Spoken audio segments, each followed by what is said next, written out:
बिस्मिल्लाहिर्रहमानिर्रहीम। वल्फज्रि वलयालिन अश्र वश्शफ़्इ वल्वत्र वल्लैलि इज़ा यस्र हल फ़ी ज़ालिका क़समुन लिज़ी हिज्र अलम तर कैफ़ फ़अल रब्बुक बिआद इरम ज़ातिल इमाद अल्लती लम युख़लक़ मिस्लुहा फ़िल बिलाद वथमूद الذين جابوا الصخر بالواد وفرعون ذي الأوتاد الذين طغوا في البلاد فأكثروا فيها الفساد فصب عليهم ربك سوط عذاب إن ربك لبالمرصاد शुरू अल्लाह का नाम लेकर जो बड़ा मेहरबान निहायत रहम वाला है। फजर की कसम और 10 रातों की और जुफ्त और ताक की और रात की जब रुखसत होने लगे, और बेशक ये चीजें अक्लमंदों के नजदीक कसम खाने के लायक हैं, इस बात पर कि काफिरों को जरूर अजाब होगा।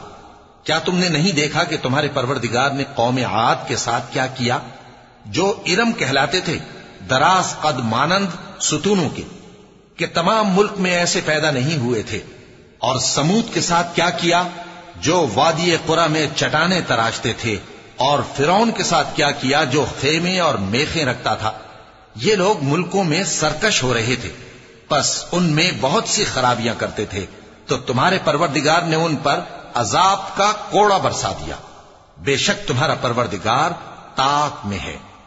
فأما الإنسان إذا ما ابتلاه ربه فأكرمه ونعمه فيقول ربي أكرمن وأما إذا ما ابتلاه فقدر عليه رزقه فيقول ربي أهانن كلا بل لا تكرمون اليتيم ولا تحاضون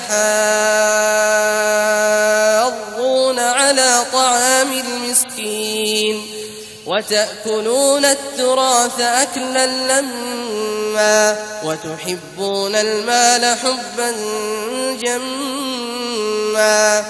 मगर इंसान अजीब मखलूक है कि जब उसका परवरदिगार उसको आजमाता है कि उसे इज्जत देता और नेमत बख्शता है, तो कहता है कि मेरे परवरदिगार ने मुझे इज्जत बख्शी, और जब दूसरी तरह आजमाता है कि उस पर रोजी तंग कर देता है, तो कहता है कि मेरे परवरदिगार ने मुझे जलील किया। यूं नहीं, बल्कि तुम लोग यतीम की खातिर नहीं करते और न मिस्कीन को खाना खिलाने की तरगीब देते हो, और मीरास के माल को समेट कर खा जाते हो, और माल को बहुत ही अजीज रखते हो। कल्ला इज़ा दुक्कतिल अर्दु दक्कन दक्का वजाअ रब्बुक वल मलकु सफ़्फ़न सफ़्फ़ा वजीअ यौमइज़िन बिजहन्नम यौमइज़िन यतज़क्करुल इंसानु व अन्ना लहु ज़िक्रा यक़ूलु या लैतनी क़द्दमतु लिहयाती فيومئذ لا يعذب عذابه أحد ولا يوثق وثاقه أحد يا أيتها النفس المطمئنة ارجعي إلى ربك راضية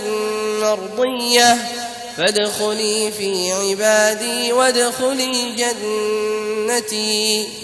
यूं नहीं, जब जमीन कूट कूट कर बराबर कर दी जाएगी और तुम्हारा परवरदिगार जलवा फरमा होगा और फरिश्ते कितार दर कितार आ जाएंगे और दोज़ख उस दिन सामने लाई जाएगी, तो इंसान उस दिन सोचेगा, मगर अब सोचने से उसे फायदा कहां मिल सकेगा।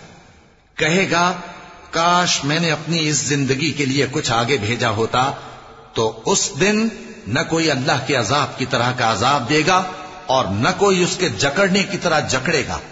ऐ इत्मीनान वाली जान, अपने परवरदिगार की तरफ लौट चल, तू उससे राजी, वो तुझसे राजी, सो तू मेरे खास बंदों में शामिल हो जा और मेरी बहिश्त में दाखिल हो जा।